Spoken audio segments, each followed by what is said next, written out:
We're here today at Fort Ligonier in Ligonier, Pennsylvania, commemorating the 250th anniversary of the attack on the fort. The attack took place on October 12, 1758. At that time, the British were moving across Pennsylvania, an army of General John Forbes, to attack the French at the site of Pittsburgh, which at that time was called Fort Duquesne. The French had come down from Lake Erie, from Canada, and the British and the French were contesting for the control of the forks of the Ohio. Whoever controlled that would have access to much of what is now the inner basin of North America. The British had tried this several times before and had lost, but now General Forbes built a fort every 40 miles. And the closest fort to Duquesne was here, the post at Loyal Hanna that became known as Fort Ligonier. This event, known as Fort Ligonier Days, began in 1960, and every year it's been held always around October 12th because that's the date the French attacked Fort Ligonier. The French came out from Fort Duquesne with about 440 troops and 150 Indians and attacked the fort at 11 in the morning. Now inside the fort, which was unfinished, were about 1,500 troops, British and Americans.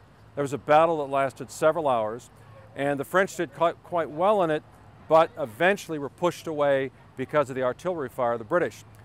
Later, General Forbes brought his main army.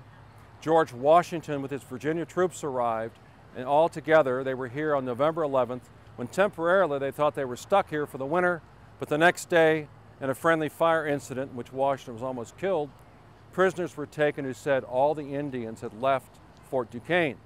This meant that Fort Duquesne basically had no protection. So General Forbes countermanded his earlier order and they advanced on Fort Duquesne.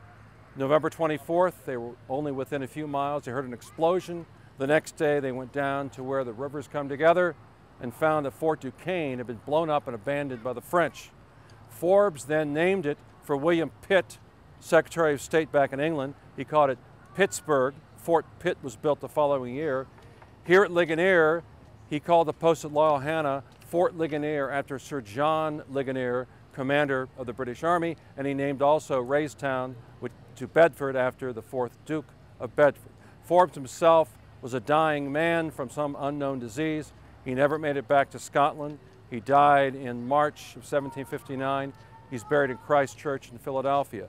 But the French were expelled from Western Pennsylvania and eventually expelled from what is now the United States.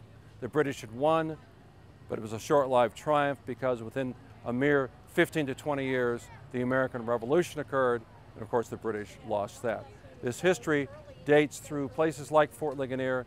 It's a local history, but it also has a national and even an international component. We're very pleased to be able to commemorate it.